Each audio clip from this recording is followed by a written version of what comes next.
ਨਹੀਂ, ਮੈਨੂੰ ਲੱਗਦਾ ਹੁਣ ਇਹਨਾਂ ਦੀ ਖੁਆਇਸ਼ ਹੈਗੀ ਆ, ਪਰ ਇਹਨਾਂ ਦੇ ਕੋਲ ਤੁਸੀਂ ਆਪ ਹੀ ਦੱਸੋ ਕਿ ਪੰਜਾਬ ਦੇ ਵਿੱਚ ਕਿਹੜੇ ਇਹਨਾਂ ਦੇ ਕੋਲ ਇਹੋ ਜਿਹੇ 50 ਲੀਡਰ 50 ਸੀਟਾਂ ਦੇ ਲਈ ਜਾਂ 60 ਸੀਟਾਂ ਦੇ ਲਈ ਬੰਦੇ ਹੈਗੇ ਜਿਹੜੇ ਕਿ ਜਿਨ੍ਹਾਂ ਨੂੰ ਲੋਕੀ ਵੋਟ ਦੇਣਗੇ। ਕਿਉਂਕਿ ਸਰ ਖੁਆਇਸ਼ ਰੱਖਣੀ ਤਾਂ ਵੱਡੀ ਗੱਲ ਆ, ਪਰ ਖੁਆਇਸ਼ ਦੇ ਨਾਲ ਨਾਲ ਪ੍ਰੈਕਟੀਕਲ ਹੋਣਾ ਵੀ ਬਹੁਤ ਜ਼ਰੂਰੀ ਹੈ। ਕਿਉਂਕਿ ਮੈਂ ਇਹਨਾਂ ਦੀ ਪਾਰਟੀ ਨੂੰ ਬੜਾ ਨੇੜਿਓਂ ਸਟੱਡੀ ਕੀਤਾ। ਇਹਨਾਂ ਦੇ ਕੋਲ ਸਿਰਫ ਧਰਨੇ ਤੇ ਮੁਜ਼ਾਹਰਿਆਂ ਤੋਂ ਇਲਾਵਾ ਪੰਜਾਬ ਦੇ ਵਿੱਚ ਹੋਰ ਕੁਝ ਨਹੀਂ ਹੈਗਾ। ਹੁਣ ਤੇ ਚਲੋ ਫਿਰ ਅਸੀਂ ਹੋਰ ਕਿਸੇ ਪਾਰਟੀ ਨੂੰ ਦਾ ਵਿਰੋਧ ਵੀ ਨਹੀਂ ਕਰਦੇ, ਜਿਹਦੇ ਕੋਲ ਕੁਝ ਹੋਰ ਹੈਗਾ ਉਹ ਕਰੀ ਜਾਓ। ਆ ਜਿਹੜੀ ਅੱਜ ਤੁਹਾਡੇ ਤੇ ਰਾਜ ਭਾਗ ਕਰ ਰਹੇ ਆ ਨਾ, ਇਹਨਾਂ ਨੂੰ ਦੱਸਿਓ ਕਿੰਨੀਆਂ ਕੁ ਵੋਟਾਂ ਪੈਣੀਆਂ ਸੀ ਬੀਜੇਪੀ ਵਾਲਿਆਂ ਨੂੰ। ਜਿਹੜੇ ਜੇ ਸਾਡੇ ਕੋਲ ਕੁਝ ਹੈ ਨਹੀਂ, ਉਹਨਾਂ ਕੋਲ ਕੁਝ ਵੀ ਨਹੀਂ ਹੁੰਦਾ। ਜਿਹੜੇ ਲੋਕ ਹੈ ਨਾ ਬਾਗੀ ਹੋਣ, ਬਾਗੀਆਂ ਨੂੰ ਬਦਨਾਮ ਕਰਨ ਵਾਲੇ ਸਾਡੇ ਆਪਣੇ ਵੀ ਸਾਡੇ ਦੁਸ਼ਮਣ ਵੀ ਉਹ ਬਦਨਾਮ ਕਰਨ ਤੇ ਲੱਗੇ ਆ। ਜਿਹੜੀ ਮਤਲਬ ਕੋਈ ਚੰਗੀ ਗੱਲ ਆ ਉਹ ਨਹੀਂ ਲਿਆਉਣੀ, ਸਿਰਫ ਇਸੇ ਸਟੱਡੀ ਤੇ ਸਾਰੇ ਲੱਗੇ ਆ ਵੀ ਇਹਨਾਂ ਨੂੰ ਬਦਨਾਮ ਕਿੱਦਾਂ ਕੀਤਾ ਜਾਵੇ। ਪਰ ਜੋਗਾ ਸਿੰਘ ਜੀ ਇੱਕ ਸਵਾਲ ਜੇ ਮਾਨ ਸਾਹਿਬ ਕੋਲ ਹੈ ਨਹੀਂ ਕੁਛ, ਉਹ ਬਦੌਲਤ ਸਾਡੇ ਆਪਣਿਆਂ ਦੀ ਆ, ਕਿਉਂਕਿ ਭੰਡਣ ਤੇ ਲੱਗੇ ਹੋਏ ਆ। ਤੁਹਾਨੂੰ ਮੈਂ ਇੱਕ ਗੱਲ ਦੱਸਦਾ, ਜਿੱਦਣ ਆ ਬਾਦਲ ਨੂੰ ਲਿਆਂਦਾ ਸੀ ਖਿਲਾਫ ਪੈ ਗਿਆ ਸੀ, ਕੋਈ ਅੱਗੇ ਨਹੀਂ ਸੀ ਆ ਰਿਹਾ, ਤੇ ਬਾਦਲ ਨੂੰ ਆਹ ਹੀ ਆ ਜਿਹੜਾ ਦੂਜਾ ਉਹ ਕੀ ਉਹਦਾ ਨਾਂ ਹੈ ਜਿੱਤੇ ਕੇਸ ਚੱਲਦੇ ਆ, ਤੇ ਉਹਨਾਂ ਨੂੰ ਸਰਕਾਰ ਨੇ ਵੀ ਬਰੀ ਕਰ ਦਿੱਤਾ, ਸਿੱਖਾਂ ਦਾ ਕਾਤਲ। ਉਹਨੇ ਗਨਮੈਨ ਚਿੱਟੇ ਕੱਪੜਿਆਂ 'ਚ ਦਾੜੀ ਕੇਸਾਂ ਵਾਲੇ ਪੁਲਿਸ ਵਾਲੇ ਲਿਆ ਕੇ ਤੇ ਮਾਨ ਸਾਹਿਬ ਉਹਨਾਂ ਦੇ ਸਾਰਿਆਂ ਦੇ ਗੰਨਾ ਰੱਖ ਕੇ ਤੇ ਇਹਨਾਂ ਨੂੰ ਅੱਗੇ ਲਿਆਂਦਾ ਸੀ। ਤੇ ਫਿਰ ਇਹਨੀ 10 ਸਾਲ ਸਿੱਖਾਂ ਤੇ ਰਾਜ ਭੋਗਿਆ ਅੰਦਰ ਖਾਤੇ ਮਾਨ ਸਾਹਿਬ ਨੂੰ ਬਦਨਾਮ ਕਰਨ ਤੇ। ਇਸ ਕਰਕੇ ਲੱਗੇ ਆ ਸਾਰੇ, ਤਾਂ ਕਰਕੇ ਇਹ ਸਾਰਾ ਕੁਝ ਹੋ ਰਿਹਾ। ਕੋਈ ਗੱਲ ਨਹੀਂ ਕਿ ਅੱਜ ਕੋਈ ਨਹੀਂ, ਜਿੱਦਣ ਲੋਕਾਂ ਨੂੰ ਸਮਝ ਆ ਜਾਊ ਬਈ ਸਹੀ ਕੌਣ ਆ ਗਲਤ ਕੌਣ ਆ, ਉਦਣ ਇਹ ਸਾਰੇ ਮਸਲੇ ਹੱਲ ਹੋ ਜਾਣੇ ਆ। ਬੀਜੇਪੀ ਦੀ ਐਗਜ਼ਾਮਪਲ ਦੇਖ ਲਓ, ਇਹਨਾਂ ਦੀਆਂ ਵੀ ਜ਼ਮਾਨਤਾਂ ਜ਼ਬਤ ਹੁੰਦੀਆਂ ਸੀ, ਅੱਜ ਉਹ ਤਾਂ ਹਿੰਦੂ ਰਾਸ਼ਟਰ ਬਣਾਉਣ ਦੀਆਂ ਗੱਲਾਂ ਕਰਦੇ ਆ ਜੀ। ਆਪਾਂ ਗੁਰਜੀਤ ਸਿੰਘ ਜੀ ਸੱਜਣ ਇੱਕ ਹੋਰ ਹੈਗੇ ਨੇ, ਆਪਾਂ ਉਹਨਾਂ ਨੂੰ ਵੀ ਨਾਲ ਆਪਣੇ ਪ੍ਰੋਗਰਾਮ ਦੇ ਵਿੱਚ ਸ਼ਾਮਲ ਕਰ ਲੈਂਦੇ ਆ। ਕਾਫੀ ਦੇਰ ਤੋਂ ਇੰਤਜ਼ਾਰ ਕਰ ਰਹੇ ਨੇ, ਹੋ ਸਕਦਾ ਇੱਕ ਮੈਂ ਭਾਈ ਸਾਹਿਬ ਜੀ ਸਰਦਾਰ ਜੋਗਾ ਸਿੰਘ ਜੀ, ਮੈਂ ਤੁਹਾਨੂੰ ਜ਼ਰੂਰ, ਸਾਡੇ ਤੁਸੀਂ ਮਹਿਮਾਨ ਹੈਗੇ ਹੋ ਔਰ ਮੇਰੇ ਬੜੇ ਰਿਸਪੈਕਟਡ, ਮੈਂ ਤੁਹਾਡੀ ਸਤਿਕਾਰ ਕਰਦਾ ਹੈਗਾ, ਕਿਉਂਕਿ ਮੇਰਾ ਵੈਸੇ ਵੀ ਫਰਜ਼ ਬਣਦਾ ਹੈਗਾ ਕਿ ਮੈਂ ਤੁਹਾਡਾ ਸਤਿਕਾਰ ਕਰਾਂ, ਕਿਉਂਕਿ ਤੁਸੀਂ ਅੱਜ ਮੇਰੇ ਮਹਿਮਾਨ ਹੋ। ਮੈਂ ਜ਼ਰੂਰ ਬੇਨਤੀ ਕਰਦਾ ਹੈਗਾ ਕਿ ਆਪਾਂ ਬੜੇ ਠੰਮੇ ਜਿਹੇ ਦੇ ਵਿੱਚ ਰਹਿ ਕੇ ਆਪਾਂ ਇੱਕ ਬੜੇ ਵਧੀਆ ਸ਼ਬਦਾਵਲੀ ਦੇ ਵਿੱਚ ਆਪਾਂ ਵਿੱਚੋਂ ਕੁਛ ਕੱਢਣ ਦੀ ਕੋਸ਼ਿਸ਼ ਕਰੀਏ। ਜੇ ਕੋਈ ਊਣਤਾਈਆਂ ਗਣਾਉਂਦਾ ਹੈਗਾ ਤੇ ਆਪਾਂ ਦੇਖੀਏ ਤਾਂ ਸਹੀ ਵੀ ਜੇ ਸੱਚਮੁੱਚ ਵਾਕਈ ਊਣਤਾਈਆਂ ਹੈਗੀਆਂ ਨੇ ਤਾਂ ਆਪਾਂ ਉਹਨਾਂ ਨੂੰ ਕਿੱਦਾਂ ਦੂਰ ਕਰ ਸਕਦੇ ਹਾਂ। ਮੈਂ ਹੁਸ਼ਿਆਰਪੁਰ ਜ਼ਿਲ੍ਹੇ ਵਿੱਚ ਰਹਿਣਾ ਹੈਗਾ, ਹੁਸ਼ਿਆਰਪੁਰ ਸ਼ਹਿਰ ਦੇ ਵਿੱਚ ਰਹਿਣਾ ਹੈਗਾ, ਔਰ ਤੁਸੀਂ ਯਕੀਨ ਕਰਕੇ ਜਾਣੇ ਹੋ ਹੁਸ਼ਿਆਰਪੁਰ ਸ਼ਹਿਰ ਦੇ ਵਿੱਚ ਸ਼੍ਰੋਮਣੀ ਅਕਾਲੀ ਦਲ ਅੰਮ੍ਰਿਤਸਰ ਦੇ ਸੱਜਣ ਹੈਗੇ ਨੇ, ਆਪਣੇ ਮਿੱਤਰ ਵੀ ਹੈਗੇ ਆ, ਸੱਜੇ ਖੱਬੇ ਸਾਰੇ ਜਿਹੜੇ ਹੈਗੇ ਇੱਕ ਦੂਜੇ ਦੇ ਨਾਲ ਤਾਲਮੇਲ ਰੱਖਦੇ ਹੈਗੇ ਆ। ਪਰ ਮੈਨੂੰ ਲੱਗਦਾ ਕਿ ਜਿਸ ਤਰੀਕੇ ਦੇ ਨਾਲ ਬਾਕੀ ਪਾਰਟੀਆਂ ਕੰਮ ਕਰਦੀਆਂ ਨੇ, ਕੰਮ ਜਿਹੜੇ ਆ ਬਾਦਲ ਕਿਆਂ ਤੋਂ ਟੁੱਟ ਚੁੱਕੇ ਨੇ, ਹੁਣ ਆ ਢੀਂਡਸੇ ਹੁਣੀ ਹੋ ਗਏ, ਮੈਂ ਵੇਖਦਾ ਸਾਡੇ ਆਸੇ-ਪਾਸੇ ਇਲਾਕਿਆਂ ਦੇ ਵਿੱਚ ਆ ਕੇ ਉਹ ਕੰਮ ਕਰਦੇ ਆ, ਲੋਕਾਂ ਨੂੰ ਮਿਲਦੇ ਆ ਔਰ ਲੋਕਾਂ ਨੂੰ ਲਾਮਬੰਦ ਕਰਦੇ ਪਏ ਹੈਗੇ ਆ ਉਹ। ਪਰ ਆਪਣੇ 'ਚ ਕਿਤੇ ਨਾ ਕਿਤੇ ਘਾਟ ਥੋੜ੍ਹੀ ਜ਼ਰੂਰ ਹੈਗੀ ਆ। ਅੱਗੇ ਆ ਜਿਹੜੇ ਸੱਜਣ ਬਾਹਰ ਇੱਥੇ ਤੰਗ ਹੈਗੇ ਆ, ਕਹਿੰਦੇ ਕਿ ਸਾਨੂੰ ਬਾਹਰ ਚਿੱਠੀ ਦੇ ਦਿਓ। ਹੁਣ ਜਦੋਂ ਤੋਂ ਚਿੱਠੀਆਂ ਵਾਲਾ ਕੰਮ ਰੁਕਿਆ ਹੈਗਾ, ਉਦੋਂ ਬਾਅਦ ਆਪਣੇ ਜਿਹੜੇ ਬੰਦੇ ਸੀਗੇ ਤੁਹਾਡੀ ਪਾਰਟੀ ਦੇ, ਉਹ ਸਰਗਰਮ ਨਹੀਂ ਹੈਗੇ ਉਹਨੇ ਜਿੰਨੇ ਪਹਿਲਾਂ ਹੁੰਦੇ ਸੀਗੇ। ਮੈਨੂੰ ਲੱਗਦਾ ਉਸ ਘਾਟ ਨੂੰ ਦੂਰ ਕਰਨ ਦੀ ਲੋੜ ਜ਼ਰੂਰ ਹੈਗੀ ਆ। ਸੁਖਵਿੰਦਰ ਸਿੰਘ ਜੀ ਹੈਗੇ ਨੇ ਬਾਹਰੋਂ ਸਾਡੇ ਨਾਲ ਜੁੜੇ ਨੇ, ਆਪਾਂ ਉਹਨਾਂ ਦੀ ਕਾਲ ਵੀ ਲੈ ਲੈਂਦੇ ਹਾਂ। ਭਾਈ ਸਾਹਿਬ ਜੀ, ਮੈਂ ਤੁਹਾਡਾ ਨਾਮ ਬੋਲ ਦਿੱਤਾ, ਕਿਹੜੀ ਜਗ੍ਹਾ ਤੋਂ ਬੋਲਦੇ ਜੀ? ਤੁਸੀਂ ਵੀ ਸਾਡੇ ਨਾਲ ਆ ਜਾਓ ਜੀ। ਵਾਹਿਗੁਰੂ ਜੀ ਕਾ ਖਾਲਸਾ, ਵਾਹਿਗੁਰੂ ਜੀ ਕੀ ਫਤਿਹ ਜੀ। ਜੀ ਵਾਹਿਗੁਰੂ ਜੀ ਖਾਲਸਾ, ਵਾਹਿਗੁਰੂ ਜੀ ਕੀ ਫਤਿਹ ਜੀ। ਭਾਈ ਸਾਹਿਬ ਜੀ, ਮੈਂ ਸੁਣ ਰਿਹਾ ਸੀ ਪ੍ਰੋਗਰਾਮ ਤੇ ਮੈਂ ਵਿੱਚ ਥੋੜੀ ਜਿਹੀ ਆਪਣੀ ਗੱਲ ਐਡ ਕਰਨਾ ਚਾਹੁੰਦਾ ਜੀ ਕਿ ਜਿਹੜੀ ਅੱਜ ਆਪਣੀ ਕੌਮ ਦੀ ਹੈਗੀ ਨਾ ਆਪਣੀ ਜਿਹੜੀ ਸਥਿਤੀ, ਉਹ ਏਦਾਂ ਕਿ ਸਾਨੂੰ ਜਿੱਥੋਂ ਮਾੜੀ ਮੋਟੀ ਸਿੰਪਥੀ ਮਿਲਦੀ ਨਾ, ਅਸੀਂ ਉਹਨੂੰ ਫੜ ਕੇ ਕਲਾਵਾਜ਼ ਲੈ ਲੈਂਦੇ ਹਾਂ, ਜੱਫੀ ਪਾ ਲੈਂਦੇ ਹਾਂ। ਉਹਨੂੰ ਲੱਗਦਾ ਕਿ ਸਾਨੂੰ ਸਾਰੀਆਂ ਆਸਾਂ ਉੱਤੇ ਫੜ ਲੈਂਦੇ ਆ। ਚਾਹੇ ਉਹ ਅਮਰੀਕਾ ਵੱਲੋਂ ਥੋੜੀ ਜਿਹੀ ਸਾਨੂੰ ਮਿਲਦੀ ਹੈ, ਆਪਾਂ ਅਮਰੀਕਾ ਨੂੰ ਜੱਫੀ ਪਾ ਲੈਂਦੇ ਹਾਂ। ਕੈਨੇਡਾ ਵੱਲੋਂ ਮਿਲਦੀ ਆਪਾਂ ਤਾਂ ਉਹਨੂੰ ਕਰ ਲੈਂਦੇ, UN ਵੱਲੋਂ ਮਿਲਦੀ ਆਪਾਂ ਉਹਨੂੰ ਪਾ ਲੈਂਦੇ ਜੱਫੀ। ਅਸੀਂ ਆਪਾਂ ਸਿੱਖ ਕੌਮ ਆਪਣੀ ਨੂੰ ਹੀ ਕਨਫਿਊਜ਼ ਕਰਕੇ ਰੱਖਤਾ। ਹੁਣ ਸਮਝ ਨਹੀਂ ਆਉਂਦੀ ਆਮ ਲੋਕਾਂ ਨੂੰ ਕਿ ਅਸੀਂ ਮਾਨ ਦੀ ਪਾਰਟੀ ਨੂੰ ਹੱਥ ਪਾਈਏ, ਸਿੱਖ ਫੋਰ ਜਸਟਿਸ ਨੂੰ ਪਾਈਏ ਹੱਥ, ਜਾਂ ਕੋਈ ਪੰਜਾਬ ਵਿੱਚ ਜਥੇਬੰਦੀ ਨੂੰ ਹੱਥ ਪਾਈਏ, ਜਾਂ ਆਪਾਂ ਕੀ ਕਰੀਏ, ਕਿਉਂਕਿ ਕਨਫਿਊਜ਼ਨ ਹੀ ਇੰਨੀ ਪੈਦੀ ਹੈ। ਹੁਣ ਇਹ ਤਾਂ ਤੁਸੀਂ ਮੰਨਦੇ ਹੋ ਕਿ ਸਿੱਖ ਫੋਰ ਜਸਟਿਸ ਵੀ ਕੰਮ ਕਰ ਰਹੀ ਹੈ ਤੇ ਮਾਨ ਦਲ ਵੀ ਕੰਮ ਕਰ ਰਿਹਾ, ਹੁਣ ਇਹਨਾਂ 'ਚ ਵਧੀਆ ਕੰਮ ਕਿਹੜਾ ਕਰ ਰਿਹਾ, ਕੀ ਕਰੋਗੇ? ਹੁਣ ਅਸੀਂ ਰੈਫਰੈਂਡਮ ਦੀ ਗੱਲ ਕਰਦੇ ਹਾਂ ਕਿ ਹੁਣ ਸਿੱਖ, ਮੈਂ ਕਿਸੇ ਨੂੰ ਨਿੰਦਦਾ ਨਹੀਂ, ਮਤਲਬ ਕਿ ਗੱਲ ਕਰਨ ਦਾ ਤਰੀਕਾ ਹੁੰਦਾ, ਗੱਲਾਂ ਵਿੱਚੋਂ ਹੀ ਕੋਈ ਚੀਜ਼ ਸਵਾਲ ਪੈਦਾ ਹੁੰਦੇ ਆ। ਅਸੀਂ ਕਹਿੰਦੇ ਆ ਕਿ ਸਿੱਖ ਫੋਰ ਜਸਟਿਸ ਕਹਿੰਦੀ ਹੈ ਕਿ ਇੰਡੀਆ ਰੈਫਰੈਂਡਮ ਨਹੀਂ ਕਰਾਏਗਾ। ਹੁਣ ਮੈਂ ਜੇ ਸੋਚਾਂ, ਮੈਂ ਆਪਣੀ ਨਜ਼ਰੀਏ ਦੀ ਗੱਲ ਕਰਾਂ, ਮੈਂ ਕਹਿੰਦਾ ਉਹ ਤਾਂ ਬਹੁਤ ਹੀ ਸਾਲਾਂ ਤੋਂ ਰੈਫਰੈਂਡਮ ਕਰਾ ਰਿਹਾ ਖਾਲਿਸਤਾਨ ਲਈ। ਉਹ ਤਾਂ ਮਾਨ ਸਾਹਿਬ ਨੂੰ ਮੌਕਾ ਦੇ ਰਿਹਾ ਕਿ ਲਓ ਜੀ ਤੁਹਾਨੂੰ ਤੁਸੀਂ ਰੈਫਰੈਂਡਮ ਕਰਾਓ, ਤੁਸੀਂ ਵੋਟਾਂ ਪਾਓ ਤੇ ਤੁਸੀਂ ਖਾਲਿਸਤਾਨ ਦੀ ਗੱਲ ਕਰੋ। ਚਲੋ ਅਸੀਂ ਆਪ ਰੈਫਰੈਂਡਮ ਤੋਂ ਬਾਹਰ ਜਾ ਰਹੇ ਹਾਂ, ਖਾਲਿਸਤਾਨ ਨੂੰ ਵੋਟ ਹੀ ਨਹੀਂ ਪਾ ਰਹੇ। ਤੁਸੀਂ ਇੱਕ ਜੇ ਬੜੇ ਤਰੀਕੇ ਨਾਲ ਸੋਚੋ, ਕਿਉਂਕਿ ਇੱਕ ਰੈਫਰੈਂਡਮ ਮਾਨ ਸਾਹਿਬ ਦੀ ਪਾਰਟੀ ਨੂੰ ਲੈ ਕੇ ਚੱਲੋ, ਕਿਉਂਕਿ ਇੱਕ ਰੈਫਰੈਂਡਮ ਹੀ ਹੈ ਨਾ, ਮਾਨ ਸਾਹਿਬ ਦੀ ਪਾਰਟੀ ਇੱਕ ਰੈਫਰੈਂਡਮ ਹੀ ਹੈ। ਤੁਸੀਂ ਖਾਲਿਸਤਾਨ ਦੀ ਗੱਲ ਕਰਦੇ ਨਾ ਮਾਨ ਸਾਹਿਬ ਆਲਵੇਜ਼ ਜੀ ਇਹਦਾ ਹੁਣ ਮਤਲਬ ਕਿ ਇਹਦੇ ਵਿੱਚ ਗੱਲ ਆ ਗਈ ਨਾ। ਵਾਕਈ ਇਹਦੇ ਵਿੱਚ ਵੀ ਮੈਨੂੰ ਲੱਗਦਾ ਸਵਾਲ ਮੈਨੂੰ ਯਾਦ ਭੁੱਲ ਗਿਆ ਜੀ, ਇਹਦੇ ਵਿੱਚ ਵੀ ਮੈਨੂੰ ਲੱਗਦਾ ਸਵਾਲ ਜੀ ਭਾਈ ਸਾਹਿਬ ਗੁਰਜੀਤ ਸਿੰਘ ਜੀ ਹੈਗੇ ਨੇ ਜੀ, ਆਸਟ੍ਰੇਲੀਆ ਤੋਂ ਗੁਰਜੀਤ ਸਿੰਘ, ਆਸਟ੍ਰੇਲੀਆ ਤੋਂ ਗੁਰਜੀਤ ਸਿੰਘ। ਉਹਨਾਂ ਨੇ ਇੱਕ ਉਦਾਹਰਨ ਦਿੱਤੀ ਸੀ ਕਿ 1990 ਵਿੱਚ ਕੋਈ ਫਿਲਮ ਆਈ ਸੀ, ਉਹਦੀ ਉਦਾਹਰਨ ਦੇ ਰਹੇ ਸੀ ਕਿ ਦੇਖੋ ਅਮਰੀਕਾ ਦੀ ਇਹ ਰੀਸੈਂਟ ਅਮਰੀਕਾ ਵੀ ਏਦਾਂ ਕਰਦਾ ਸੀ। ਉੱਥੇ ਇੱਕ ਹੋਰ ਨਵੀਂ ਉਦਾਹਰਨ ਲੈ ਲਓ ਕਿ ਨੈਲਸਨ ਮੰਡੇਲਾ ਦਾ ਸਾਰੇ ਨਾਂ ਹੀ ਤੁਸੀਂ ਜਾਣਦੇ ਹਨਾ, ਕਿੱਡੇ ਵੱਡੇ ਹੋ ਰਹੇ ਆ ਹਨਾ ਸਾਰੇ।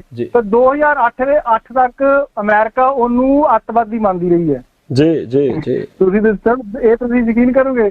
ਤੋਂ ਸਿੱਖਾਂ ਨੂੰ ਆਪਣੇ ਪੈਰਾਂ ਤੇ ਹੀ ਖੜੇ ਹੋਣਾ ਮੈਂ, ਕਿਉਂਕਿ ਇੱਥੇ ਤੁਸੀਂ ਇਹ ਨਾ ਸੋਚੋ ਕਿ ਅਮਰੀਕਾ ਦੀ ਗੱਲ, ਹੁਣ ਮੈਂ ਪਹਿਲਾਂ ਵੀ ਗੱਲ ਕੀਤੀ ਸੀ ਕਿ ਅਮਰੀਕਾ ਚਾਹਵੇ ਤੇ UN ਚਾਹੇ ਤੇ ਅੱਜ ਪੂਰੀ ਆਪਣੀ ਇਨਵੋਲਵਮੈਂਟ ਕਰਕੇ ਜਿਹੜੇ ਕਾਨੂੰਨ ਹੈਗੇ ਆ ਇਹਨਾਂ ਨੂੰ ਰੱਦ ਕਰ ਸਕਦਾ ਹੈ ਪਾਵਰ ਚਾਹੇ ਤੇ, ਕਿਉਂਕਿ ਜੇ ਆਪਾਂ ਤੇ ਸਾਰੀ ਗੱਲ ਕਰਦੇ ਹਾਂ ਜਸਟਿਸ ਦੀ ਗੱਲ ਕਰ ਰਹੇ ਹਾਂ, ਪਰ ਕੁਛ ਗੱਲਾਂ ਏਦਾਂ ਦੀਆਂ ਮੈਂ ਕਿ ਉਹ ਵੀ ਕੁਛ ਸੋਚਦੇ ਆ, ਕਿਉਂਕਿ ਅਸੀਂ ਚਲੋ ਮੈਂ ਸਾਰੀ ਗੱਲ ਆਪਾਂ ਨਹੀਂ ਕਰਦੇ ਕਿਉਂਕਿ ਕਈ ਵਾਰੀ ਕੁਛ ਟੇਬਲ ਟਾਕ ਦੀ ਕੋਈ ਜ਼ਰੂਰਤ ਹੁੰਦੀ ਹੋਰ ਚੀਜ਼ਾਂ ਦੀ।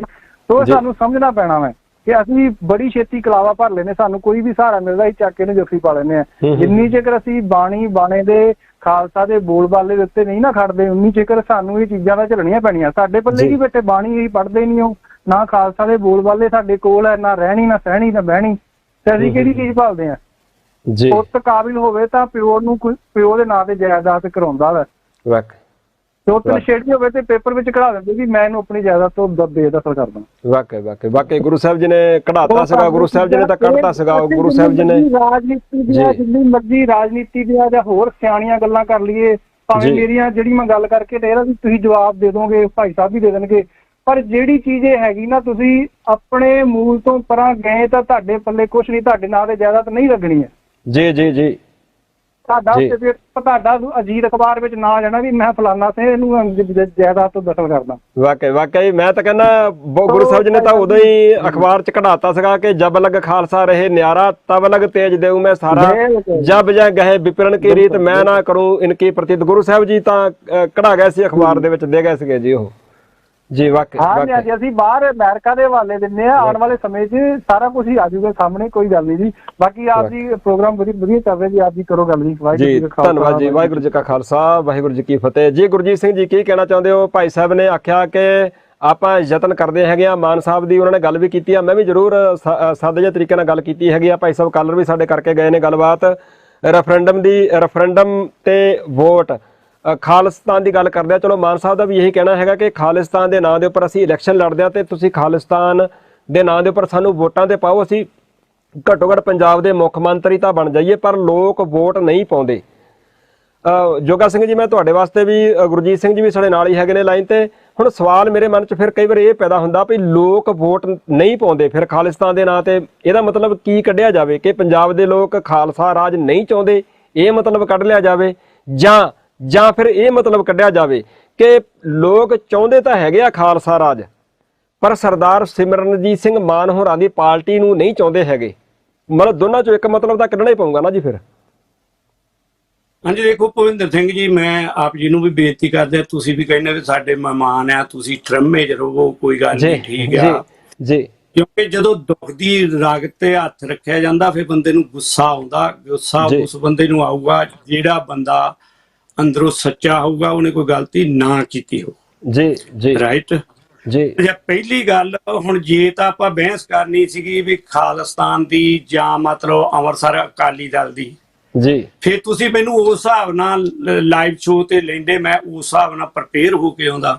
ਹੁਣ ਆਪਾਂ ਗੱਲ ਤਾਂ ਚਲਾਈ ਆ ਵੀ ਉੱਥੇ ਭਾਰਤ ਚ ਕੀ ਹੋ ਰਿਹਾ ਤੇ ਇੱਥੇ ਕੀ ਹੋ ਰਿਹਾ ਜੀ, ਤੇ ਹੁਣ ਸਵਾਲ ਉੱਠਦੇ ਹੋ ਗਏ ਅੰਮ੍ਰਿਤਸਰ ਅਕਾਲੀ ਦਲ ਦਾ ਪ੍ਰੋਗਰਾਮ ਕੀ ਆ ਜੀ। ਹਰ ਬੰਦੇ ਚ ਕਪੈਸਿਟੀ ਹੁੰਦੀ ਆ ਵੀ ਉਹ ਗੱਲ ਕਿੰਨੀ ਡੂੰਘਾਈ ਤੱਕ ਕਰਦਾ, ਕਿੰਨਾ ਉਹਦਾ ਚੇਤਾ ਕਿੱਦਾਂ ਦਾ। ਮੈਂ ਉਸ ਹਿਸਾਬ ਨਾਲ ਤੁਹਾਨੂੰ ਉਹ ਬੰਦਾ ਆਉਂਦਾ ਤੁਹਾਡੇ ਸਾਹਮਣੇ ਜਿਹੜਾ ਤੁਹਾਡੇ ਐਨ ਤਸੱਲੀ ਕਰਾ ਸਕਦਾ। ਜੀ ਜੀ, ਮੈਨੂੰ ਚੇਤਾ ਭੁੱਲਣ ਦੀ ਆਦਤ ਹੈ, ਰਾਈਟ ਜੀ ਜੀ ਨਹੀਂ ਪਰ ਚਲੋ ਕੋਈ ਏਡੀ ਗੱਲ ਨਹੀਂ ਹੈਗੀ, ਜਿਹੜੀ ਪਾਰਟੀ ਨਾਲ ਤੁਸੀਂ ਜੁੜੇ ਹੈਗੇ ਆ, ਜਿਹੜਾ ਕੰਮ ਜੀ ਜਿਹੜਾ ਕੰਮ, ਚਲੋ ਮੈਂ ਆਪਣੇ ਵੱਲੋਂ ਨਹੀਂ ਗੱਲ ਕਰਦਾ। ਹੁਣ ਸਾਡੇ ਕਾਲਰ ਹੈਗੇ ਨੇ ਹੁਣ ਵੀ ਲਾਈਨ ਤੇ ਹੈਗੇ ਨੇ, ਉਹਨਾਂ ਨੇ ਉਹ ਜਦ ਮੁੱਦਾ ਹੀ ਨਹੀਂ ਸੀ ਉਹ ਇਲੈਕਸ਼ਨਾਂ ਦਾ, ਅੰਮ੍ਰਿਤਸਰ ਅਕਾਲੀ ਦਲ ਦਾ ਕੀ ਪ੍ਰੋਗਰਾਮ ਆ, ਸਿੱਖ for justice the Ki programme ਆ। ਹੁਣ ਜੇ ਮੈਂ ਸੱਚਾਈ ਦੱਸਣ ਲੱਗ ਪਿਆ ਅਕਾਲੀ ਦਲ ਅੰਮ੍ਰਿਤਸਰ ਦੀ, ਸਿੱਖ ਫੋਰ ਜਸਟਿਸ ਦੀ, ਫਿਰ ਉਹ ਕੱਲ ਨੂੰ ਕੱਲ ਹੋਰ ਉੱਠ ਖੜੋਣੀਆਂ। ਅਸੀਂ ਦੇਖੋ ਵੀਰੋ, ਗੁਰਜੀਤ ਸਿੰਘ ਜੀ ਮੈਂ ਤੁਹਾਨੂੰ ਵੀ ਬੇਨਤੀ ਕਰਦਾ ਜੀ, ਕਮੀਆਂ ਸਾਡੀ ਪਾਰਟੀ 'ਚ ਵੀ ਹੋ ਸਕਦੀਆਂ, ਲੰਮਾ ਸਮਾਂ ਹੋ ਗਿਆ ਸੰਘਰਸ਼ ਦਾ। ਜਿਹੜੀਆਂ ਚਿੱਠੀਆਂ ਦੀ ਗੱਲ ਆ ਹੁਣੇ ਅੱਜ ਮੈਨੂੰ ਕਾਲ ਆਈ, ਉਹ ਬੰਦਾ ਇਹਦੀ ਕਾਲ ਆਈ ਜੀ, ਭਾਜੀ ਮੈਨੂੰ ਚਿੱਠੀ ਚਾਹੀਦੀ ਆ। ਮੈਂ ਕਿਹਾ ਭਾਜੀ ਕਦੇ ਆਪਾਂ ਮਿਲੇ ਨਹੀਂ, ਕਹਿੰਦਾ ਉਹ ਕਹਿੰਦਾ ਮੈਨੂੰ 10 ਸਾਲ ਇੱਥੇ ਆਏ ਨੂੰ ਹੋ ਗਏ ਆ ਤੇ ਮੈਨੂੰ ਚਿੱਠੀ ਚਾਹੀਦੀ ਆ। ਮੈਂ ਕਿਹਾ ਚਿੱਠੀ ਯਾਰ ਇਦਾਂ ਕਿਉਂ ਮਖੌਲ ਲੜਾਉਣੇ ਆ ਜੀ। ਦੇਖੋ ਪਾਰਟੀ ਚੱਲਦੀ ਮੈਂਬਰਸ਼ਿਪ ਨਾਲ, ਤੁਸੀਂ ਅੱਗੇ ਕਦੇ ਇੰਨੇ ਸਾਲਾਂ 'ਚ ਮਿਲੇ ਨਹੀਂ, ਕਹਿੰਦਾ ਮੈਂ ਵੀ ਮੁਜ਼ਾਹਰਿਆਂ 'ਚ ਆਉਣਾ। ਫੇਰ ਮੈਂ ਕਿਹਾ ਹੁਣ ਤੂੰ ਚਿੱਠੀ ਨੂੰ ਵੀਰ ਮੈਨੂੰ ਕਾਲ ਕੀਤੀ ਆ, ਚਿੱਠੀ ਸਾਨੂੰ ਬਦਨਾਮ ਵੀ ਕਰਦੀ ਆ।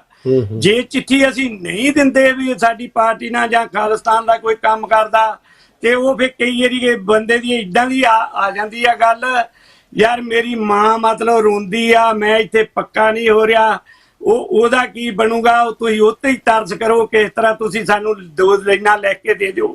ਹੁਣ ਤੁਸੀਂ ਦੱਸੋ ਵੀ ਮਾਨ ਸਾਹਿਬ ਦੀਆਂ 2 ਲਾਈਨਾਂ ਅਮਰੀਕਾ ਵੀ ਮੰਨਦਾ, ਕੈਨੇਡਾ ਵੀ ਮੰਨਦਾ, ਆਸਟ੍ਰੇਲੀਆ ਵੀ ਮੰਨਦਾ, ਨਿਊਜ਼ੀਲੈਂਡ ਵੀ ਮੰਨਦਾ, ਤੇ ਸਾਡੇ ਲੋਕ ਮਾਨ ਸਾਹਿਬ ਤੇ ਬਲੇਮ ਲਾਈ ਜਾਂਦੇ ਵੀ ਪਾਰਟੀ ਦਾ ਪ੍ਰੋਗਰਾਮ ਹੀ ਕੋਈ ਨਹੀਂ। ਉਹ ਬਾਹਰਲੇ ਦੇਸ਼ਾਂ ਦੀਆਂ ਅੰਬੈਸੀਆਂ ਨੇ, ਬਾਹਰਲੇ ਦੇਸ਼ਾਂ ਦੀਆਂ ਵਿਦੇਸ਼ ਮੰਤਰਾਲੇ ਨੇ ਮੰਨ ਲਿਆ ਵੀ ਮਾਨ ਸਾਹਿਬ ਇੱਕ ਲੀਡਰ ਆ ਤੇ ਉਹ ਖਾਲਿਸਤਾਨੀ ਆ। ਸਾਡੇ ਲੋਕ ਮੰਨਦੇ ਨੇ, ਇਹੀ ਵੱਡਾ ਸਬੂਤ ਹੋਰ ਕਿੱਥੋਂ ਲੈਣਾ। ਬਾਕੀ ਘਾਟਾਂ ਹੋ ਸਕਦੀਆਂ, ਕੋਸ਼ਿਸ਼ ਕਰਾਂਗੇ ਦਰੁਸਤ ਕਰਨ ਲਈ। ਲੰਮਾ ਸਮਾਂ ਹੋ ਗਿਆ, ਉਹੀ ਗੱਲ ਕਰਦੇ ਆ ਜੀ ਭਾਈ ਸਾਹਿਬ, ਉਹੀ ਗੱਲ ਕਰਦੇ ਆ ਵੀ ਇਹ ਜਿਹੜੀਆਂ ਘਾਟਾਂ ਹੈਗੀਆਂ ਨੇ ਉਹਨਾਂ ਨੂੰ ਦੂਰ ਕਰਨ ਦੀ ਲੋੜ ਆ। ਹੁਣ ਜਿੱਦਾਂ ਤੁਸੀਂ ਆਖਿਆ ਕਿ ਆਪਾਂ ਜਿਸ ਵਿਸ਼ੇ ਦੇ ਉੱਪਰ ਗੱਲ ਕਰਦੇ ਆ ਉੱਤੇ ਰਹੀਏ, ਕਿਉਂਕਿ ਜਦੋਂ ਗੱਲ ਹੁੰਦੀ ਆ ਫਿਰ ਗੱਲ ਦੇ ਵਿੱਚ ਹੁੰਗਾਰਾ ਭਰ ਹੋ ਜਾਂਦਾ ਹੈਗਾ। ਗੱਲ ਫਿਰ ਕਈ ਵਾਰ ਥੋੜੀ ਜਿਹੀ ਬੰਦਾ ਮੂਹਰੇ ਦੇਖ ਲੈਂਦਾ ਹੈਗਾ ਕਿ ਸ਼੍ਰੋਮਣੀ ਅਕਾਲੀ ਦਲ ਅੰਮ੍ਰਿਤਸਰ ਦੇ ਆਗੂ ਹੈਗੇ ਨੇ, ਭਈ ਬੰਦਾ ਵੀ ਸੋਚ ਲੈਂਦਾ ਹੈਗਾ ਕਿ ਚਲੋ ਆਪਾਂ ਉਹਨਾਂ ਨਾਲ ਰਲਦਾ ਮਿਲਦਾ ਜਿਹੜਾ ਸਵਾਲ ਉਹਨਾਂ ਨੂੰ ਪੁੱਛਣ ਵਾਲਾ ਹੈਗਾ ਵੀ ਅੱਜ ਚਲੋ ਰੂਬਰੂ ਹੋਏ ਹੈਗੇ ਤੇ ਆਪਾਂ ਪੁੱਛ ਲੈਂਦੇ ਆ, ਤਾਂ ਕਰਕੇ ਸ਼ਾਇਦ ਉਹਨਾਂ ਨੇ ਪੁੱਛ ਲਿਆ ਹੋਊਗਾ। ਹੁਣ ਵੀ ਜਿਹੜੀ ਤੁਸੀਂ ਗੱਲ ਕਰਕੇ ਹਟੀਆਂ ਚਿੱਠੀਆਂ ਵਾਲੀ, ਮੈਂ ਖੁਦ ਜਾਣਦਾ ਹੈਗਾ ਕਿ ਬਹੁਤ ਸਾਰੇ ਵੱਡੀ ਗਿਣਤੀ ਆ ਉਹਨਾਂ ਲੋਕਾਂ ਦੀ ਜਿਨ੍ਹਾਂ ਨੂੰ ਸਰਦਾਰ ਸਿਮਰਨਜੀਤ ਸਿੰਘ ਮਾਨ ਹੋਣਾ ਨੇ ਚਿੱਠੀਆਂ ਦੇ ਕੇ ਨਵਾਜਿਆ ਔਰ ਬਾਹਰ ਵਿਦੇਸ਼ਾਂ ਵਿੱਚ ਸੈਟਲ ਨੇ, ਸਮੇਤ ਪਰਿਵਾਰ ਬਾਹਰ ਗਏ ਹੋਏ ਆ। ਪਰ ਦੁੱਖ ਵਾਲੀ ਗੱਲ ਫਿਰ ਉਹੀ ਆ ਜਾਂਦੀ ਹੈਗੀ, ਆਪਾਂ ਉਹ ਤੇ ਵਿਚਾਰ ਨਹੀਂ ਕਰਾਂਗੇ। ਚਲੋ ਵੈਸੇ ਹੀ ਗੱਲ ਮੈਂ ਕਰਦਾ ਹੈਗਾ, ਜਦੋਂ ਉਹ ਵੋਟਾਂ ਕੱਢਦੇ ਆ ਡੱਬੇ ਦੇ ਵਿੱਚੋਂ ਤਾਂ ਵੋਟਾਂ ਉਨੀਆਂ ਵੀ ਨਾ ਨਿਕਲਣ ਜਿਨ੍ਹਾਂ ਨੂੰ ਚਿੱਠੀਆਂ ਦਿੱਤੀਆਂ ਸੀਗੀਆਂ।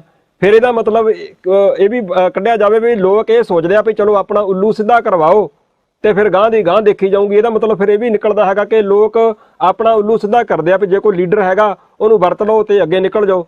ਇਹੀ ਤਾਂ ਫਿਰ ਦੁੱਖ ਹੈਗਾ। ਹੁਣ ਪਾਕਿਸਤਾਨ ਉੱਥੇ ਦੀ ਗੱਲ ਕਰਦੇ ਆ ਅਮਰੀਕਾ ਦੀ ਤੇ ਭਾਰਤ ਵਿੱਚ, ਹੁਣ ਇੱਥੇ ਭਾਰਤ ਵਿੱਚ ਜਿਹੜੇ ਹੋਰ ਸਿਆਸੀ ਲੀਡਰ ਹੈਗੇ ਨੇ, ਹੁਣ ਆਪਾਂ ਗੱਲ ਉੱਥੇ ਹੀ ਲੈ ਆਉਂਦੇ ਆ ਮੁੜ ਕੇ। ਫਿਰ ਗੁਰਜੀਤ ਸਿੰਘ ਜੀ ਲਾਈਨ ਤੇ ਹੈਗੇ ਨੇ ਸਾਡੇ ਨਾਲ, ਭਈ ਬਾਹਰ ਵਿਦੇਸ਼ ਦੇ ਵਿੱਚ ਜੇ ਕੋਈ ਇਦਾਂ ਹਮਲਾ ਹੁੰਦਾ ਹੈਗਾ ਤਾਂ ਭਾਰਤ ਵਿੱਚ ਰਹਿਣ ਵਾਲੇ ਖਾਸ ਕਰਕੇ ਸਿੱਖ ਭਾਈਚਾਰੇ ਦੇ ਲੋਕ ਉਹ ਮਹਿਸੂਸ ਕਰਦੇ ਆ, ਕਿਉਂਕਿ ਅਫਗਾਨਿਸਤਾਨ ਦੇ ਵਿੱਚ ਵੀ ਹੋਇਆ, ਕਸ਼ਮੀਰ ਦੇ ਵਿੱਚ ਵੀ ਟਾਰਗੇਟ ਕਰਕੇ ਇੱਕ ਲਾਈਨ ਦੇ ਵਿੱਚ ਖੜੇ ਕਰਕੇ ਗੁਰਦੁਆਰਾ ਸਾਹਿਬ ਦੀ ਕੰਧ ਦੇ ਨਾਲ ਲਾ ਕੇ ਉਹਨਾਂ ਨੂੰ ਗੋਲੀਆਂ ਮਾਰੀਆਂ ਜਾਂਦੀਆਂ ਨੇ। ਇੱਕੋ ਹੀ ਪਿੰਡ ਦੇ ਸਿੱਖ, ਚਿੱਠੀ ਸਿੰਘਪੁਰਾ ਦੀ ਗੱਲ ਕਰਦਾ ਮੈਂ, ਕਸ਼ਮੀਰ ਦੇ ਵਿੱਚ। ਔਰ ਇਦਾਂ ਹੀ ਅਫਗਾਨਿਸਤਾਨ ਦੇ ਵਿੱਚ ਗੁਰਦੁਆਰਾ ਸਾਹਿਬ ਦੇ ਵਿੱਚ ਪਾਠ ਕਰ ਰਹੇ ਨੇ, ਗੁਰਬਾਣੀ ਦਾ ਲਾਹਾ ਲੈ ਰਹੀ ਹੈ ਸੰਗਤ, ਔਰ ਟਾਰਗੇਟ ਕਰਕੇ ਨਿਸ਼ਾਨਾ ਮਿੱਥ ਕੇ ਉਹਨਾਂ ਨੂੰ ਗੋਲੀਆਂ ਮਾਰ ਕੇ ਸ਼ਹੀਦ ਕੀਤਾ ਜਾਂਦਾ। ਇੱਕ ਵਾਰ ਕੀਤਾ ਜਾਂਦਾ, ਦੂਜੀ ਵਾਰ ਫਿਰ ਕੀਤਾ ਜਾਂਦਾ ਹੈਗਾ। ਇਹ ਘਟਨਾਵਾਂ ਵਾਪਰਦੀਆਂ ਨੇ। ਸੋ ਇਸ ਕਰਕੇ ਲੋਕਾਂ ਦੇ ਮਨਾਂ ਵਿੱਚ ਜ਼ਰੂਰ ਆ ਜਾਂਦਾ ਹੈਗਾ ਵੀ ਕਿਤੇ ਜਿਹੜੀ ਅਮਰੀਕਾ 'ਚ ਘਟਨਾ ਵਾਪਰੀ ਹੈ ਕਿਤੇ ਉਹ ਇਸ ਕਰਕੇ ਤਾਂ ਨਹੀਂ ਵਾਪਰੀ ਹੈਗੀ ਵੀ ਉੱਥੇ ਵੀ ਕੁਛ ਇਦਾਂ ਦਾ ਹੋ ਗਿਆ। ਭਾਈ ਸਾਹਿਬ ਨੇ ਦੱਸਿਆ ਕਿ ਨਹੀਂ ਇਦਾਂ ਦਾ ਉੱਥੇ ਕੁਛ ਨਹੀਂ ਹੋਇਆ ਹੈਗਾ, ਪਰ ਭਾਰਤ ਦੇ ਨਾਲ ਆਪਾਂ ਕੰਪੈਰੀਜ਼ਨ ਕਰਦੇ ਹਾਂ, ਔਰ ਜਦੋਂ ਕੰਪੈਰੀਜ਼ਨ ਕਰਦੇ ਆ ਤਾਂ ਉਸ ਵੇਲੇ ਫਿਰ ਇਹ ਸਵਾਲ ਵੀ ਵਿੱਚੋਂ ਨਿਕਲਦਾ ਹੈਗਾ ਕਿ ਭਾਰਤ ਵਿੱਚ ਜੇ ਇਹ ਜ਼ੁਲਮੋ ਸਿਤਮ ਹੁੰਦਾ ਹੈਗਾ, ਉਸ ਜ਼ੁਲਮੋ ਸਿਤਮ ਦੇ ਵਿੱਚੋਂ ਬਾਹਰ ਕਿਹਨੇ ਕੱਢਣਾ ਹੈਗਾ। ਉਹ ਜਦੋਂ ਕਿਹਨੇ ਲਫ਼ਜ਼ ਆਉਂਦਾ ਹੈਗਾ ਫਿਰ ਉਸ ਵੇਲੇ ਉਹ ਲੋਕਾਂ ਦਾ ਨਾਮ ਜ਼ਰੂਰ ਸਾਹਮਣੇ ਆਉਂਦਾ ਹੈਗਾ ਜਿਹੜੇ ਭਾਰਤ ਦੀ ਹਕੂਮਤ ਦੇ ਨਾਲ ਲੋਹਾ ਲੈਂਦੇ ਆ। ਉਹਦੇ ਵਿੱਚ ਮਾਨ ਸਾਹਿਬ ਵੀ ਹੋ ਸਕਦੇ, ਉਹ 'ਚ ਦਲ ਖਾਲਸਾ ਵਾਲੇ ਵੀ ਹੋ ਸਕਦੇ, ਉਹ 'ਚ ਹੋਰ ਧਿਰਾਂ ਵੀ ਹੋ ਸਕਦੀਆਂ ਨੇ ਜਿਹੜੀਆਂ ਇੱਥੋਂ ਦੀਆਂ ਹਕੂਮਤਾਂ ਦੇ ਨਾਲ ਮੱਥਾ ਲਾਉਂਦੀਆਂ ਨੇ।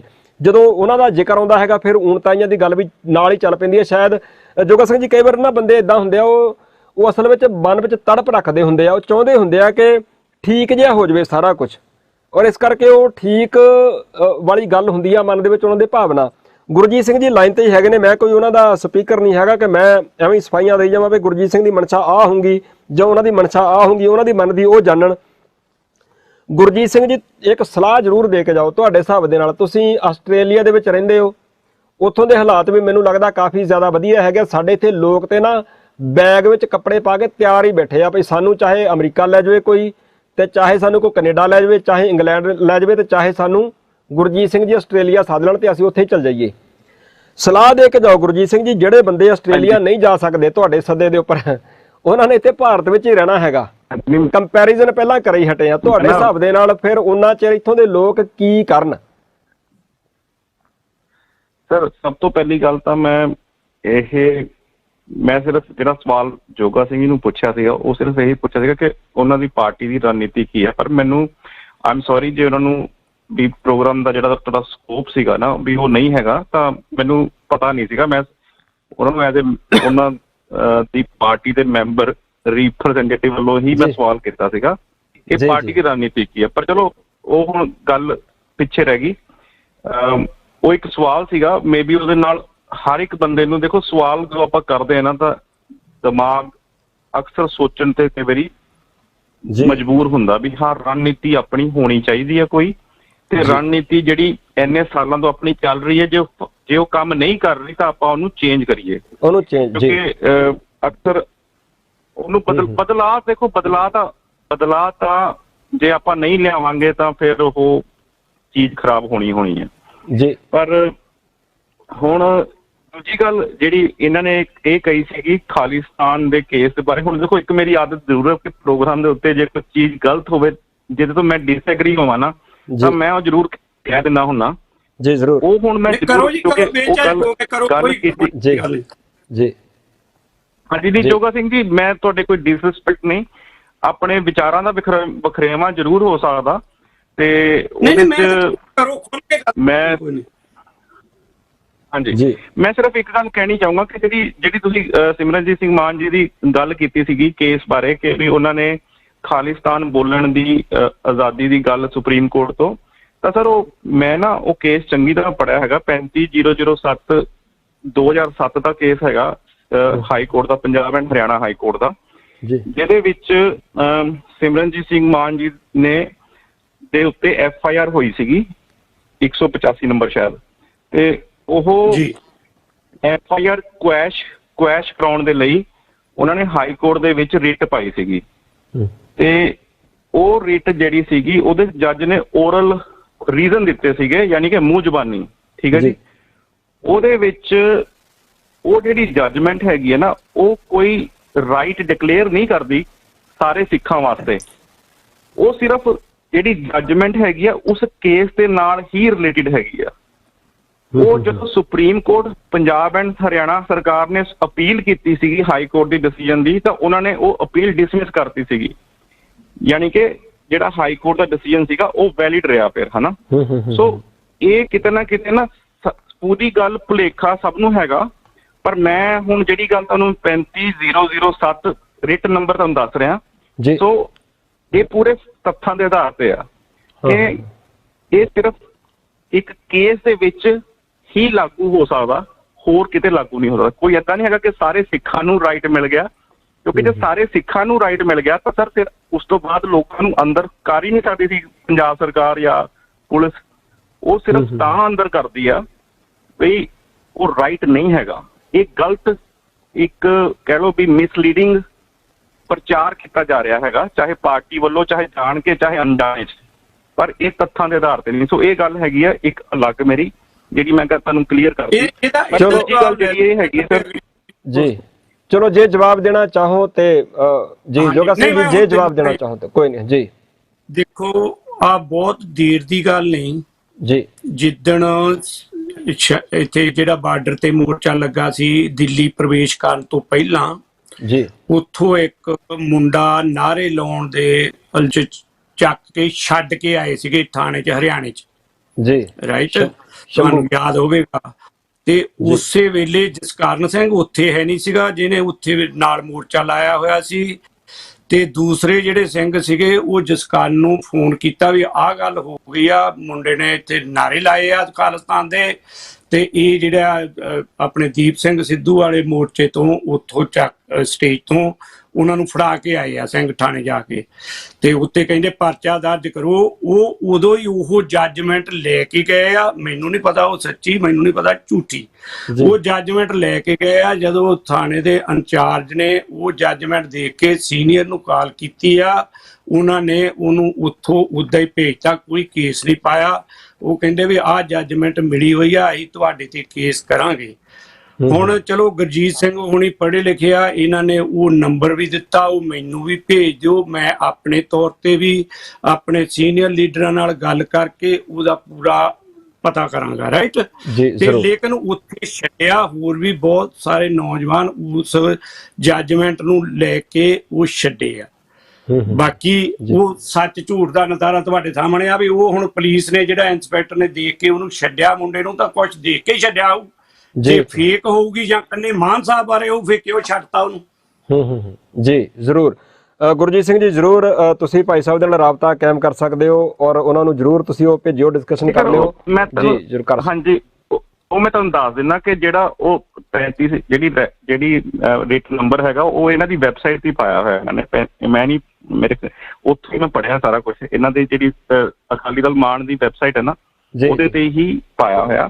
ਤੇ ਉਹ ਬਾਕੀ ਦੇਖੋ, ਜਿਹੜਾ ਜਦੋਂ ਆਪਾਂ ਜੱਜਮੈਂਟ ਲੈ ਕੇ ਪੁਲਿਸ ਸਟੇਸ਼ਨ ਜਾਂਦੇ ਆ ਨਾ ਕਿਸੇ ਨੂੰ, ਤਾਂ ਦੇਖੋ ਪਹਿਲੀ ਗੱਲ ਤਾਂ ਪੁਲਿਸ ਵਾਲੇ ਕੋਲ ਜਦੋਂ ਉਹਨੇ FIR ਕਰਨੀ ਜਾਂ ਨਹੀਂ ਕਰਨੀ, ਉਹਨੇ ਕਿਸੇ ਹੁਣ ਗੱਲ ਫਿਰ ਉੱਥੇ ਆ ਜਾਂਦੀ ਹੈ ਕਿ ਉਹ ਜੱਜਮੈਂਟ ਦੇ ਆਧਾਰ ਤੇ ਨਹੀਂ। ਹਾਂ, ਜੇ ਹੁਣ ਸਪੋਜ਼ ਤੁਸੀਂ ਖਾਲਿਸਤਾਨ ਦਾ ਨਾਰਾ ਲਾਇਆ ਜਾਂ ਨਹੀਂ ਲਾਇਆ ਜੀ, ਉਹ ਕਾਨੂੰਨ ਇਸ ਕਰਕੇ ਨਹੀਂ ਬਣਿਆ ਕਿ ਬਣਿਆ ਵੀ ਮਾਨ ਸਾਹਿਬ ਨੇ ਨਾਰਾ ਲਾਇਆ ਸੀਗਾ। ਉਹ ਕਾਨੂੰਨ ਸਾਰਿਆਂ ਵਾਸਤੇ ਬਰਾਬਰ ਹੈਗਾ। ਸੋ ਚਾਹੇ ਮਾਨ ਸਾਹਿਬ ਲਾਉਣ ਤੇ ਚਾਹੇ ਕੋਈ ਰਿਕਸ਼ੇ ਵਾਲਾ ਲਾਵੇ, ਉਹ ਕਾਨੂੰਨ ਸਾਰਿਆਂ ਤੇ ਬਰਾਬਰ ਦਾ ਲਾਗੂ ਹੋਣਾ। ਸੋ ਹਾਈ ਕੋਰਟ ਨੇ ਜੇ ਮਾਨ ਸਾਹਿਬ ਨੂੰ ਉਦੋਂ ਰਿਲੀਜ਼ ਕੀਤਾ ਨਾ ਨਾਰਾ ਲਾਉਣ ਤੋਂ ਬਾਅਦ, ਤਾਂ ਇਹਦਾ ਮਤਲਬ ਇਹ ਹੈਗਾ ਕਿ ਉਹ ਕਿਸੇ ਨੂੰ ਵੀ ਨਹੀਂ, ਜੇ ਉਸ ਵੇਲੇ ਮਾਨ ਸਾਹਿਬ ਦੀ ਜਗ੍ਹਾ ਕੋਈ ਰਿਕਸ਼ੇ ਵਾਲਾ ਵੀ ਹੁੰਦਾ ਤਾਂ ਕਾਨੂੰਨ ਤਾਂ ਤੁਹਾਨੂੰ ਪਤਾ ਸਾਰਿਆਂ ਲਈ ਬਰਾਬਰ ਹੀ ਲਾਗੂ ਹੋਣਾ ਨਾ। ਸੋ ਆਪਾਂ ਇਹ ਕਹਿਣਾ ਕਿ ਵੀ ਮੈਂ ਇਹ ਕਾਨੂੰਨ ਬਣਵਾਇਆ, ਕਾਨੂੰਨ ਤਾਂ ਉਹ ਹੁੰਦਾ ਸਰ ਜਿਹੜਾ ਪਾਰਲੀਮੈਂਟ ਬਣਾਉਂਦੀ ਆ, ਪਰ ਜਿਹੜਾ ਜੱਜਮੈਂਟ ਆ ਉਹਦੇ ਸਟਰਗਲ ਤਾਂ ਕਰਦਾ ਹੀ ਸੀ। ਹੋਰ ਜੱਜਮੈਂਟ ਦੇ ਆਧਾਰ ਦੇ ਉੱਪਰ ਮਾਨ ਜੇਲ੍ਹ ਚ ਸਰਕਾਰ ਨੇ ਇਸੇ ਕਰਕੇ ਭੇਜਿਆ ਵੀ ਇਹ ਖਾਲਿਸਤਾਨ ਦਾ ਹਾਮੀ ਆ ਜਾਂ ਇਹ ਬਾਗੀ ਆ। ਇਸ ਕਰਕੇ ਮਾਨ ਨੂੰ ਕਿਹਾ ਕਿ ਮਾਨ ਸਾਹਿਬ ਕੋਈ ਹੋਰ ਨਜਾਇਜ਼ ਜ਼ਮੀਨ ਤੇ ਕਬਜ਼ੇ ਦੇ ਕੇਸ ਚ ਗਿਆ ਸੀ, ਇਹ ਗੱਲ ਅੰਡਰਸਟੈਂਡ ਤਾਂ ਕਰਨੀ ਬਣਦੀ ਆ ਫਿਰ ਜੀ। ਹੁਣ ਜੇ ਗੁਰਜੀਤ ਸਿੰਘ ਜੀ ਮੈਨੂੰ ਲੱਗਦਾ ਮੈਨੂੰ ਪਤਾ ਹੋਰ ਜੀ, ਮੈਨੂੰ ਲੱਗਦਾ ਕਿ ਆਪਾਂ ਸੱਜਣ ਭਾਈ ਭੁਪਿੰਦਰ ਸਿੰਘ ਜੀ ਜੇਲ੍ਹ ਚ ਗਏ ਸੀ ਜੀ। ਇਹਨਾਂ ਦੀ ਬਹਿਸ ਤੋਂ ਬਾਅਦ ਇਹਨਾਂ ਦੇ ਵਕੀਲ ਨੇ ਕੋਈ ਐਸਾ ਨੁਕਤਾ ਕੱਢਿਆ ਹੁੰਦਾ ਤੇ ਕੱਲ ਨੂੰ ਆ ਕੇ ਕਹਿੰਦੇ ਵੀ ਕਹਿ ਹੀ ਸਕਦੇ ਵੀ ਜਦੋਂ ਮੈਂ ਅੰਦਰ ਹੋਇਆ ਸੀ ਮੇਰੇ ਕੇਸ ਦੇ ਆਧਾਰ ਤੇ ਮੈਂ ਵਕੀਲ ਕੀਤੇ ਸੀ, ਉਹ ਵਕੀਲਾਂ ਨੇ ਆਹ ਚੀਜ਼ ਨੂੰ ਪੁਆਇੰਟ ਕਰਕੇ ਆ ਮੋਹਰੇ ਲਿਆ ਕੇ ਉਹ ਲਿਆਂਦਾ। ਅਕਸਰ ਸਟਰਗਲ ਚੋਂ ਹੀ ਕੁਛ ਨਾ ਕੁਛ ਨਿਕਲਦਾ। ਹੁਣ ਕੱਲ ਨੂੰ ਆਪਾਂ ਇਹ ਵੀ ਕਹਿ ਸਕਦੇ ਹਾਂ ਇੱਥੇ ਜੇ ਸਿੱਖਾਂ ਤੇ ਕੋਈ ਤਸ਼ੱਦਦ ਹੁੰਦੇ ਸੀਗੇ, ਇੱਥੇ ਸਿੱਖਾਂ ਦਾ ਨਾਮ ਮਤਲਬ ਦੇ ਦਿੱਤਾ ਗਿਆ ਸੀਗਾ ਅੱਤਵਾਦੀ ਲਿਸਟ 'ਚ। ਇੱਕ ਕਿਤਾਬ ਜਾਰੀ ਹੋਈ ਸੀ ਅਮਰੀਕਾ 'ਚ, ਰਾਈਟ। ਉਹ ਮਾਨ ਸਾਹਿਬ ਜਦੋਂ MP ਸੀਗੇ ਉਦੋਂ ਆਏ ਤੇ ਇੱਥੇ ਬੂਟਾ ਸਿੰਘ ਉਹਨਾਂ ਨੇ ਜੋ ਸਾਡੇ ਕਨਵੀਨਰ ਆ ਉਹਨਾਂ ਨੂੰ ਇਹ ਗੱਲ ਦੱਸੀ ਵੀ ਆਪਾਂ ਅਪੁਆਇੰਟਮੈਂਟ ਲੈਂਦੇ ਆ ਕਿਉਂਕਿ ਚੁਣਿਆ ਹੋਇਆ ਨੁਮਾਇੰਦਾ ਜਾ ਸਕਦਾ। ਉੱਥੇ ਜਦੋਂ ਅਪੁਆਇੰਟਮੈਂਟ ਸਟੇਟ ਡਿਪਾਰਟਮੈਂਟ ਨਾਲ ਲਈ, ਮਾਨ ਸਾਹਿਬ ਨੇ ਪਹਿਲੀ ਗੱਲ ਉਹੀ ਰੱਖੀ ਕਿ ਆਹ ਸਿੱਖਾਂ ਨੂੰ ਅੱਤਵਾਦੀ ਘੋਸ਼ਿਤ ਕੀਤਾ ਗਿਆ, ਇਹ ਸਰਾਸਰ ਗਲਤ ਆ। ਉਹਨਾਂ ਨੇ ਉਦੋਂ ਹੀ ਉਸ ਕਿਤਾਬ ਚੋਂ ਉਹ ਗੱਲ ਕਢਵਾਈ ਸਟੇਟ ਡਿਪਾਰਟਮੈਂਟ ਨੇ ਤੇ ਉਹ ਗਾਂਹ ਹੋ ਗਈ। ਹੁਣ ਇਦਾਂ ਦੀਆਂ ਨਿੱਕੀ ਨਿੱਕੀਆਂ ਪ੍ਰਾਪਤੀਆਂ ਦੇ ਨਾਲ ਹੀ ਸਾਰਾ ਕੁਝ ਹੁੰਦਾ। ਉਦੋਂ ਜਦੋਂ ਮਤਲਬ ਮਾਨ ਸਾਹਿਬ ਨੇ ਇੱਥੇ ਬਾਬਰੀ ਮਸਜਿਦ ਢਾਈ ਗਈ ਸੀਗੀ ਭਾਰਤ 'ਚ, ਤੇ ਉਦੋਂ ਮੁਸਲਮਾਨ ਕੰਟਰੀਆਂ 'ਚ ਗੁਰਦੁਆਰਿਆਂ ਤੇ ਹਮਲੇ ਹੋਣੇ ਸ਼ੁਰੂ ਕਰ ਦਿੱਤੇ। ਮਾਨ ਸਾਹਿਬ ਨੇ ਰਾਈਟ ਵੇ ਸਾਰੇ ਉਹਨਾਂ ਨੂੰ ਸਟੇਟਮੈਂਟਾਂ ਆਪਣੀਆਂ ਭੇਜੀਆਂ ਵੀ ਸਿੱਖਾਂ ਦਾ ਇਹਦੇ ਵਿੱਚ ਕੋਈ ਹੱਥ ਨਹੀਂ, ਇਹ ਬਕਾਊ ਸਿੱਖ ਅੱਗੇ ਲਿਆ ਕੇ ਸਿੱਖਾਂ ਨੂੰ ਬਦਨਾਮ ਕੀਤਾ ਜਾ। ਏਦਾਂ ਹੁਣ ਉਹ ਥੋੜੇ ਥੋੜੇ ਸਟੈਪ ਬਾਈ ਸਟੈਪ ਹੁੰਦਾ ਆ। ਜਿੰਨੀ ਜੋਗੇ ਅਸੀਂ ਹੈਗੇ ਅਸੀਂ ਕਰ ਰਹੇ ਆ ਜੀ। ਜੋ ਸਾਡੇ ਤੋਂ ਨਹੀਂ ਹੁੰਦਾ ਇੱਕ ਫੋਰ ਜਸਟਿਸ ਕਰ ਰਹੀ ਆ, ਦਲ ਖਾਲਸਾ ਕਰ ਰਿਹਾ, ਆਪਣਾ ਆਪਣਾ ਪਾਰਟ ਸਾਰੇ ਆਪਾਂ ਕਰ ਰਹੇ ਆ। ਹੁਣ ਗੁਰਜੀਤ ਸਿੰਘ ਦਾ ਘਰ ਮੇਰਾ ਪੁਆਇੰਟ ਇਹੀ ਆ ਕਿ ਦੱਸਣਾ ਜ਼ਰੂਰੀ ਆ। ਮੇਰਾ ਪੁਆਇੰਟ ਇਹੀ ਆ ਸਰ ਕਿ ਦੱਸਣਾ ਵੀ ਜ਼ਰੂਰੀ ਆ। ਜੀ ਜ਼ਰੂਰ ਗੁਰਜੀਤ ਸਿੰਘ ਜੀ, ਮੈਨੂੰ ਲੱਗਦਾ ਕਿ ਮੈਨੂੰ ਲੱਗਦਾ ਗੁਰਜੀਤ ਸਿੰਘ ਜੀ ਕਿ ਆਪਾਂ ਨਾ ਆਉਂਦੇ ਦਿਨਾਂ ਦੇ ਵਿੱਚ ਜਿਹੜੀ ਇਹ ਗੱਲ ਹੈਗੀ ਆਪਾਂ ਇੱਥੇ ਇੱਕ ਖਾਸ ਪ੍ਰੋਗਰਾਮ ਹੀ ਸ਼੍ਰੋਮਣੀ ਅਕਾਲੀ ਦਲ ਅੰਮ੍ਰਿਤਸਰ ਦੇ ਜਿਹੜੇ ਸੀਨੀਅਰ ਆਗੂ ਹੈਗੇ ਨੇ ਉਹਨਾਂ ਨਾਲ ਰੱਖ ਲਾਂਗੇ ਭਈ ਜਿੱਦਾਂ ਤੁਸੀਂ ਦਾਅਵਾ ਕਰਦੇ ਹੁੰਦੇ ਹੋ ਕਿ ਸ਼੍ਰੋਮਣੀ ਅਕਾਲੀ ਦਲ ਅੰਮ੍ਰਿਤਸਰ ਨੇ ਖਾਲਿਸਤਾਨ ਜ਼ਿੰਦਾਬਾਦ ਦਾ ਨਾਅਰਾ ਲਾਉਣ ਦਾ ਜਿਹੜਾ ਅਧਿਕਾਰ ਹੈਗਾ ਉਹ ਕੋਰਟ ਦੇ ਕੋਲੋਂ ਜਾਂ ਸੁਪਰੀਮ ਕੋਰਟ ਦੇ ਕੋਲੋਂ ਲੈ ਕੇ ਦਿੱਤਾ ਹੈਗਾ ਆਪਣੀ ਕੌਮ ਨੂੰ ਕਿ ਤੁਸੀਂ ਖਾਲਿਸਤਾਨ ਜ਼ਿੰਦਾਬਾਦ ਦਾ ਨਾਅਰਾ ਲਾ ਸਕਦੇ ਹੋ, ਤੁਹਾਡੇ ਖਿਲਾਫ ਕੋਈ ਕਾਰਵਾਈ ਨਹੀਂ ਹੋਊਗੀ। ਆਪਾਂ ਇਹਦੇ ਤੇ ਗੱਲਾਂ ਹੀ ਸਾਰਾ ਪ੍ਰੋਗਰਾਮ ਹੀ ਰੱਖ ਲਵਾਂਗੇ, ਉਹਨਾਂ ਦੇ ਕੋਲੋਂ ਜਾਣਕਾਰੀ ਲੈ ਲਾਂਗੇ ਸਾਰੀ ਆਪਾਂ, ਔਰ ਉਹ ਆਪਾਂ ਉਹਨਾਂ ਦੇ ਕੋਲੋਂ ਬਕਾਇਦਾ ਸਾਰਾ ਕੁਝ ਜਾਣ ਲਵਾਂਗੇ ਜੀ। ਆਪਾਂ ਉਚੇਚੇ ਤੌਰ ਤੇ ਰੱਖਾਂਗੇ ਜੀ ਸਾਰਾ ਕੁਝ। ਬਹੁਤ ਸਾਰੇ ਸੱਜਣ ਕਮੈਂਟ ਕਰ ਰਹੇ ਹੈਗੇ ਆ ਬਈ ਸਰਦਾਰ ਗੁਰਜੀਤ ਸਿੰਘ ਜੀ ਹੱਥ ਧੋ ਕੇ ਮਗਰ ਪੈ ਗਏ ਆ ਸਰਦਾਰ ਮਾਨ ਸਾਹਿਬ ਹੁਣਾਂ ਦੇ ਜੀ। ਰਾਜਵੀਰ ਸਿੰਘ ਹੁਣਾਂ ਦਾ ਕਹਿਣਾ ਹੈਗਾ ਕਿ ਚੰਗਾ ਵੀਰ ਸਤਿ ਸ੍ਰੀ ਅਕਾਲ ਜੀ, ਮੈਂ ਤਾਂ ਚੱਲਾਂ ਪ੍ਰੋਗਰਾਮ ਛੱਡ ਕੇ। ਮੇਰੀ ਬੇਨਤੀ ਹੈ ਜੀ ਪ੍ਰੋਗਰਾਮ ਛੱਡ ਕੇ ਨਾ ਜਾਓ। ਜੇ ਤੁਹਾਨੂੰ ਲੱਗਦਾ ਕਿ ਕੋਈ ਕਿਸੇ ਦੇ ਮਗਰ ਹੱਥ ਧੋ ਕੇ ਪੈ ਗਿਆ ਤਾਂ ਕੋਈ ਏਡੀ ਗੱਲ ਨਹੀਂ ਹੈਗੀ। ਦੇਖੋ ਸਾਡੇ ਮਹਿਮਾਨ ਵੀ ਖੁਸ਼ ਨੇ, ਮੈਂ ਵੀ ਖੁਸ਼ ਹਾਂ, ਗੁਰਜੀਤ ਸਿੰਘ ਜੀ ਵੀ ਖੁਸ਼ ਨੇ, ਕੋਈ ਏਡੀ ਗੱਲ ਨਹੀਂ ਹੈਗੀ। ਮੈਨੂੰ ਲੱਗਦਾ ਕਿ ਜਦੋਂ ਕੋਈ ਜੀ ਬਿਲਕੁਲ ਹੋਣੀ ਚਾਹੀਦੀ ਹੈ ਔਰ ਉਹਦੇ ਵਿੱਚੋਂ ਕੁਛ ਨਾ ਕੁਛ ਨਿਕਲਦਾ ਹੀ ਆ। ਸਗੋਂ ਮੈਂ ਕਹਿੰਦਾ ਮੇਰੇ ਬਾਰੇ ਕੋਈ ਮੇਰੇ ਮਗਰ ਹੱਥ ਧੋ ਕੇ ਜੇ ਪੈ ਜਾਵੇ ਨਾ, ਮੈਂ ਤਾਂ ਉਡੀਕਦਾ ਹੁੰਦਾ ਕੋਈ ਮੇਰੇ ਮਗਰ ਕੋਈ ਹੱਥ ਧੋ ਕੇ ਪਵੇ, ਉਹਦਾ ਫਾਇਦਾ ਬੜਾ ਹੁੰਦਾ ਹੈਗਾ। ਮੈਨੂੰ ਫਿਰ ਆਪਣੀ ਸਫਾਈ ਦੇਣ ਦਾ ਇੱਕ ਮੌਕਾ ਮਿਲਦਾ ਹੈਗਾ। ਫਿਰ ਜੇ ਮੈਂ ਨਾ ਵੀ ਦੇ ਪਾਊਂਗਾ, ਮੈਂ ਰਾਤ ਨੂੰ ਬਹਿ ਕੇ ਸੋਚੂੰਗਾ ਤਾਂ ਸਹੀ ਮੈਂ ਆਪਣੀ ਸਫਾਈ ਦੇ ਨਹੀਂ ਸਕਿਆ, ਮੇਰੇ 'ਚ ਘਾਟ ਸੀਗੀ ਯਾਰ, ਮੈਂ ਉਸ ਘਾਟ ਨੂੰ ਦਰੁਸਤ ਕਰ ਲਵਾਂ।